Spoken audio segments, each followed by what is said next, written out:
hit record. So welcome to the Arborist Call. We do these fortnightly. They're an opportunity for people who are working in the Zcash ecosystem to come and present their work and give updates on research, etc. So yeah, if people want to get involved or understand more, I'm going to try and remember now.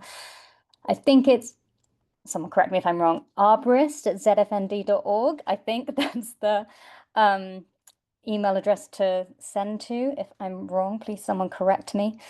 I won't look that up. But yeah, let's just get started. So our agenda.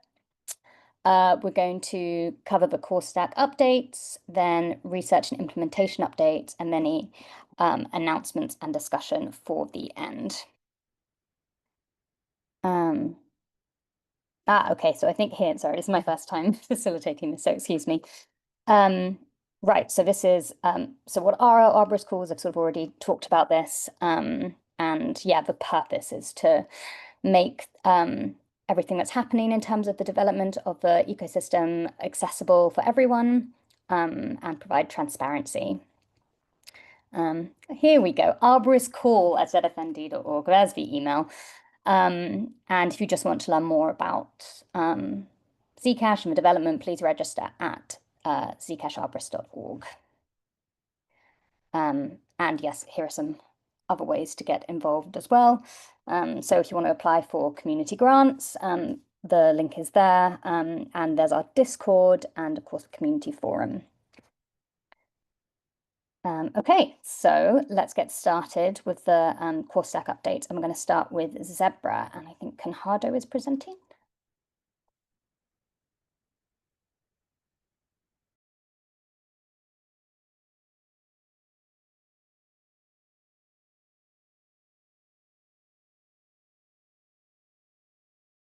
Might need to promote to Nicholas. Sorry, yeah. Cool. Sorry, just a second, I'm kind of lost here. There you go. So in Zebra for the last 2 weeks, we merged kind of a lot of stuff. We added some missing fields to the get route transaction RPC method. This something just fell to the cracks. There are a bunch of fields that we didn't support, but wasn't particularly difficult to add. So we added them. There's still a couple of them left, which we are still working on, mostly related to orchard and sapling specific fields. We also added value pools to the get block RPC method. So we previously only supported returning the value pools for the entire chain. But with this, you can query like what's the orchard pool was at block height, whatever. We also added a new gRPC method, which is called mempool change, so you can get notified when something changed in the mempool and what changed in the mempool. We added 2 other RPC methods, invalidate block and reconsider block, which are generally useful, but particularly useful for testing also. We removed one specific configuration from Zebra, which is called debug like Zcashd. It's a very specific technical thing that wasn't useful anymore. But be advised if you were enabling it, you need to remove it from the config file. We're cleaning up the Zebra RPC API.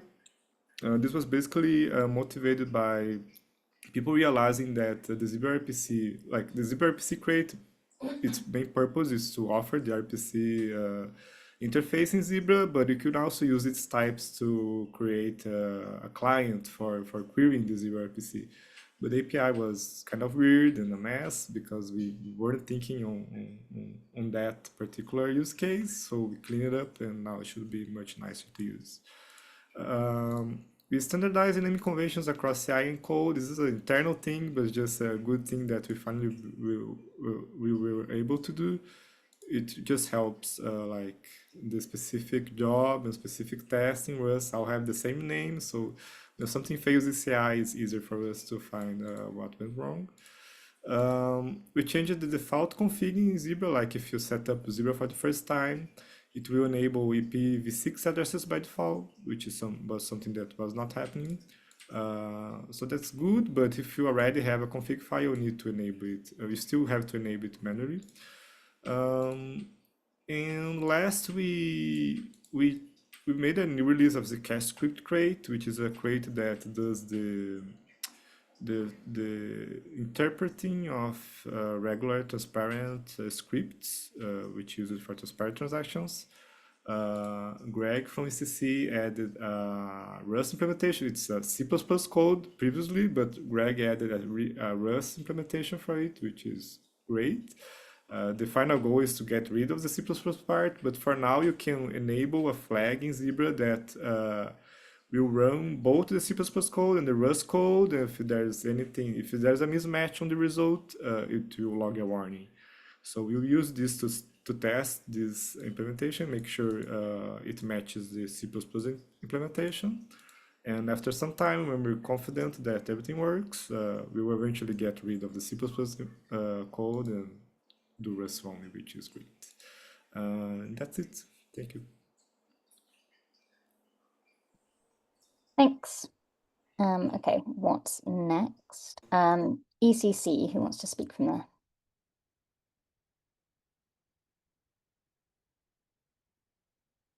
Sorry, I was muted. I'll be speaking for ECC. Okay, so we've done some work on Zcash deprecation, Strad sort of overhauled the config files for Zale. We did an initial review of Greg's PR, updating Zcash script to support BCGTs.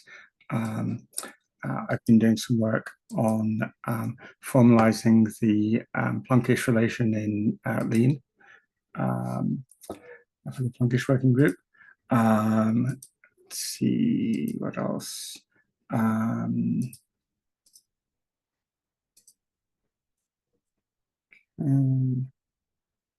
We've been doing some specification work on NU6. Sorry, NU 6.1. Just making sure that the lockbox disbursement, we know what we need to do for that.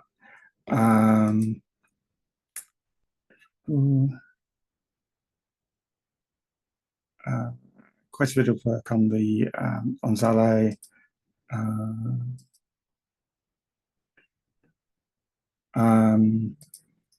Let's see, Strad and I investigated whether it was possible to do multisig, transparent multisig on a Trezor, and it is not, because I mean, regardless of whether the Trezor itself supports it, there are no wallets that simultaneously support multisig and Zcash,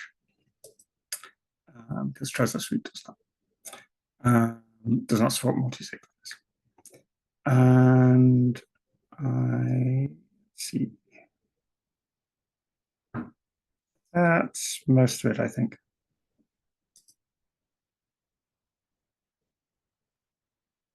Great. Yeah. Carry on. Thanks. Okay, cool. We'll move to the next one. Zingo Labs. Anyone here from Zingo Labs want to talk today?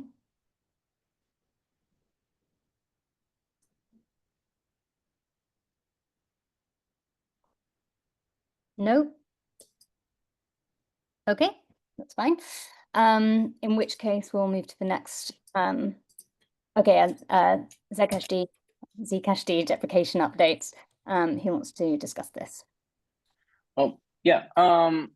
Yeah, I've mentioned this on our Signal group. Given that the Sale Alpha has every day a little bit less spending things to do, I wanted to discuss what's the best way we can help ECC with down this road of reaching Sale Alpha and I don't know, and that's the main thing I wanted to ask them.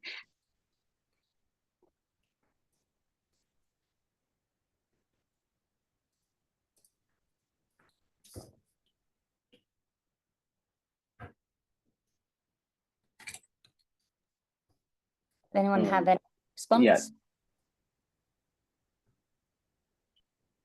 Are all the like main pending things present in the DARA, or is that the correct way?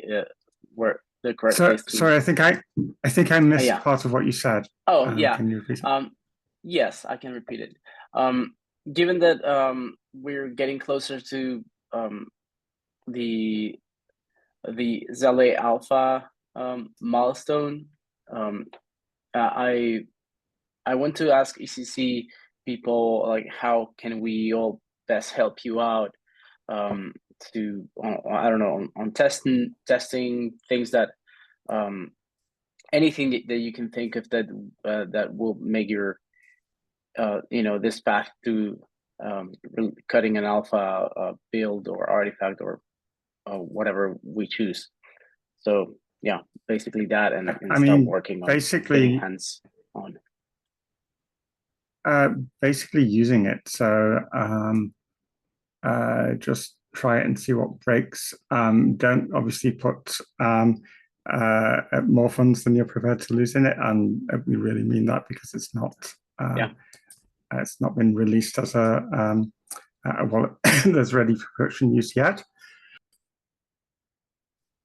But it will be soon, and we need to get it to that stage. So yeah, any paper cuts you have on setting it up or using it for what you want to use it for with small amounts of money, then that would be incredibly useful. All right, cool. Yeah, that's the only thing I wanted to discuss, which is like our main goal now. Great, thank you. Does anyone else want to give any say anything else about, give any more updates? Oh, one question about the missing fields that Conrad said that were merged. Like, are those like TXID, for example, is it already in Zebra main? Yeah, it's already in main and will be included in the next Zcash Zebra release. Yeah. Nice. Okay. I'll test it out on my local testnet block explorer build and see how it goes. Thank you. Cool. Great. So let's move to the next slide. Anyone here from Kedit? Yeah, hi. It's I'll be giving the update this week. So yeah, like regarding Zcash shielded assets, so we have like a few different areas on which we've been working on over the last few weeks. The first thing is the zips. We've been working on a change to support key rotation without like an explicit transaction format change in future, because that would be helpful going ahead.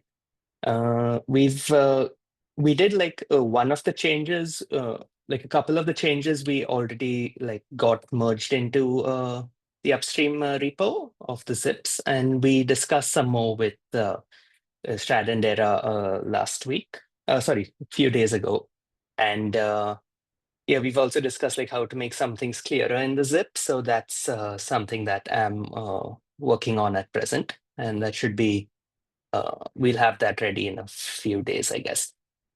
We are also, yeah, these changes to the zips also require some small changes to the implementation in Orchard and or like Libra Zcash, and so we are making those changes accordingly. I guess the changes basically involve like the change to the encoding of the issuance validating key and the issuance authorization signature. And there's like minor changes to the naming of these things that we are working on. Yeah, that's regarding the zips. We also have had like some good progress on Halo 2. So we had an initial PR, like setting the stage for the ZSA work that got merged in to the upstream Halo 2.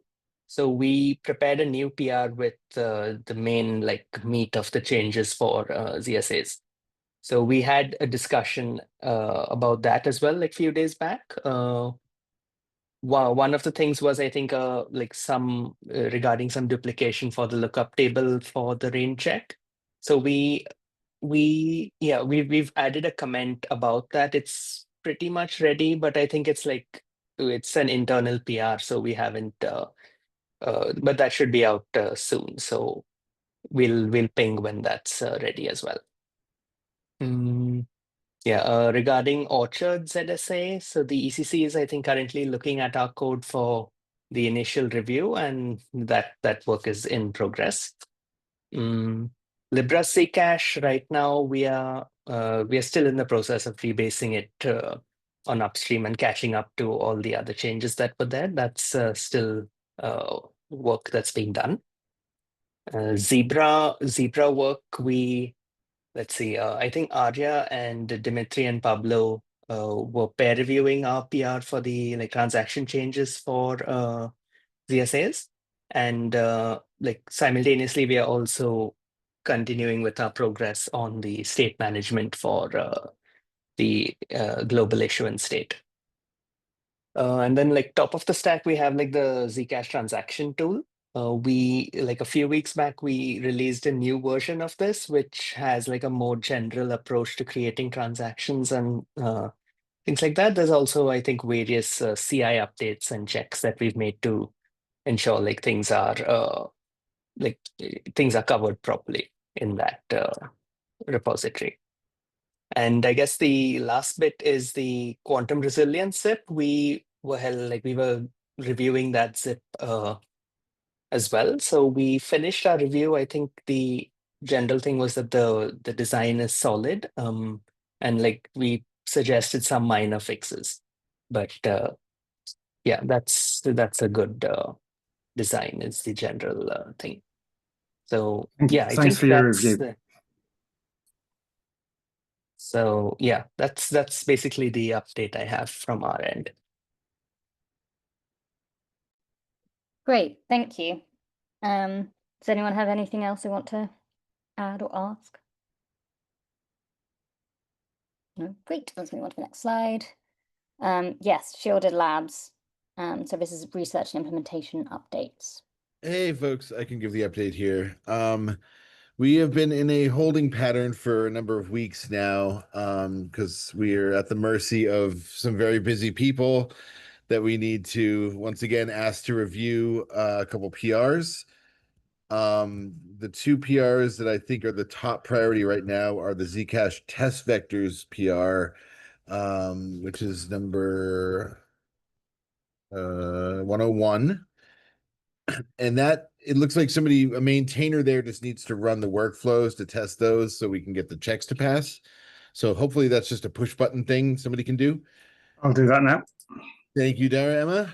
And then also Diorama and Chris, there's the Zcash, the Libra Zcash PR that's been sitting there for a little while, and I'm hoping that Marius has sufficiently addressed your concerns.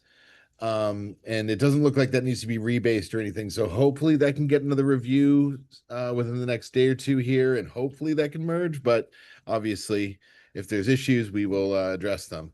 And then once all those are in, we can go to the Zebra PR, rebase that, and see what happens.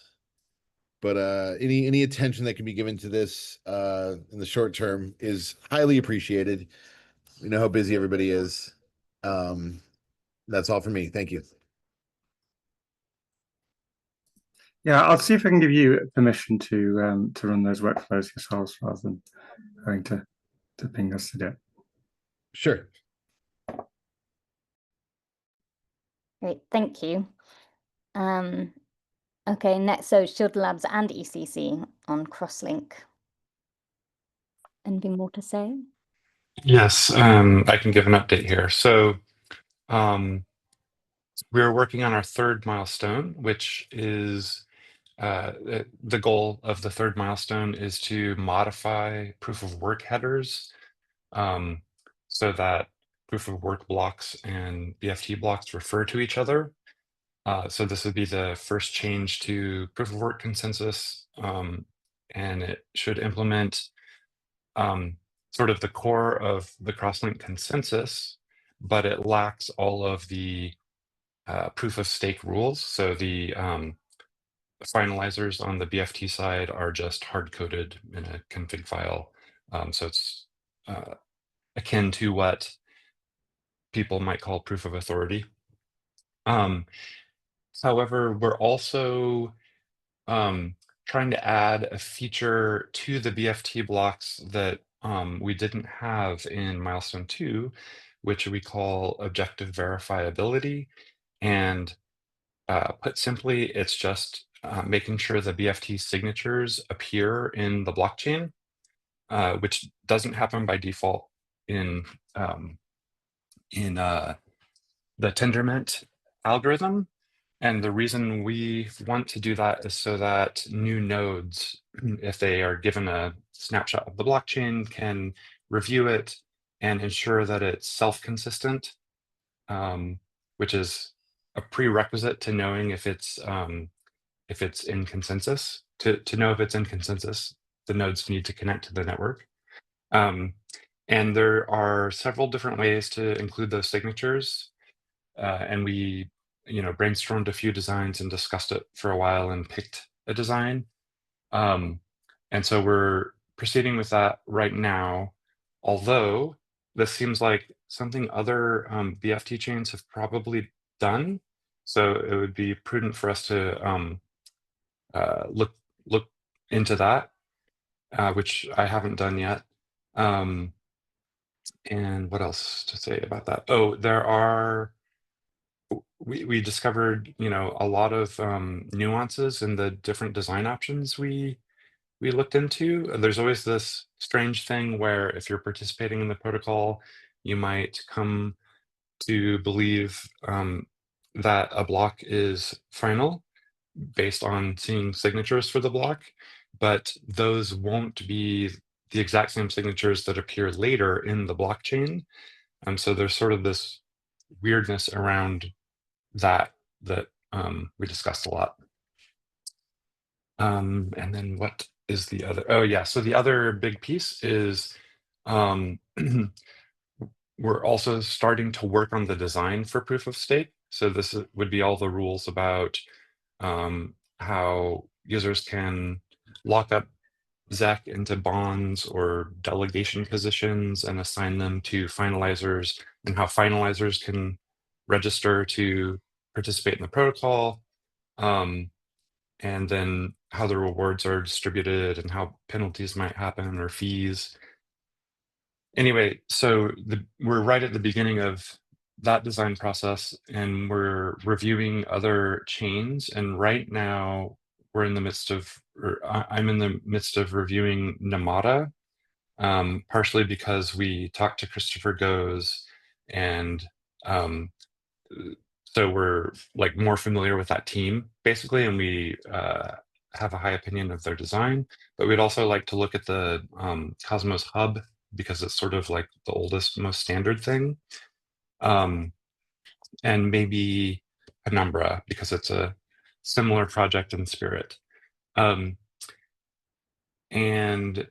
so far I've been learning Quint, which is a modeling language similar to TLA plus, or a variation of TLA plus, because there is a Quint model of the Namada proof of stake logic. And I couldn't resist trying to learn this new modeling language.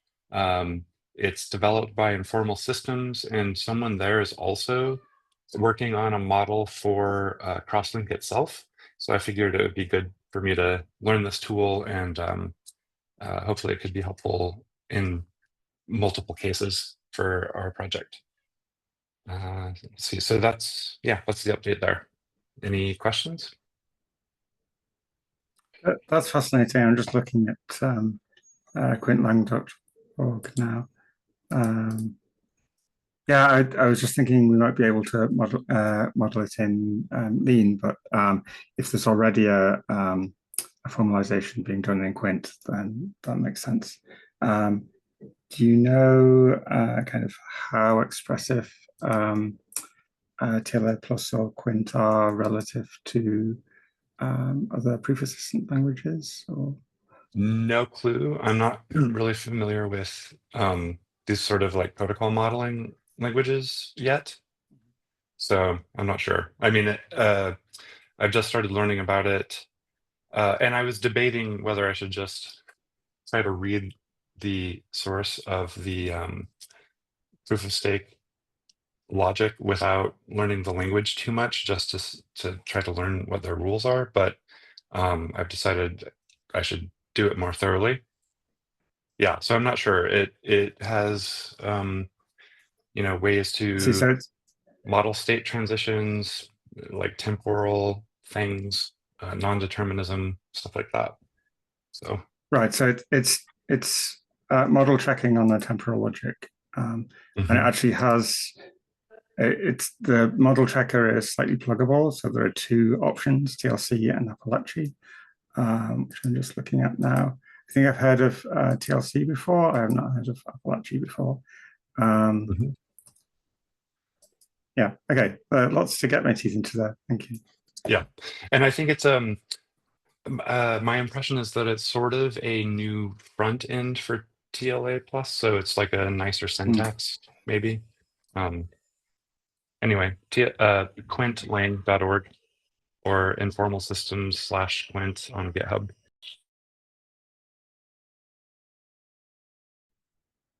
Great, thank you. Anyone else want to ask any questions? No? Okay, great. Okay, open announcements time. So if you have some news or an announcement you'd like to share, please do raise your hand.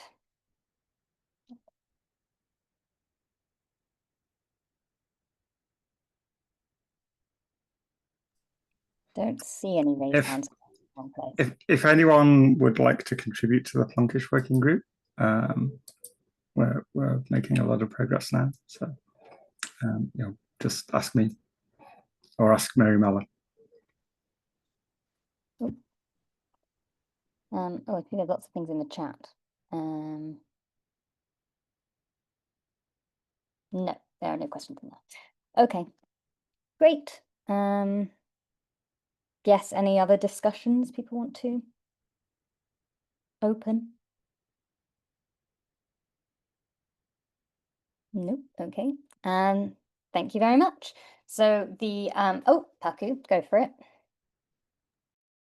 Oh yeah, just one announcement is that one grantee has successfully integrated a testnet block explorer to Zebra, and the other, I don't know, announcement or request is that the Sashi team is running a survey of requesting feedback from Zcashers and developers and users. So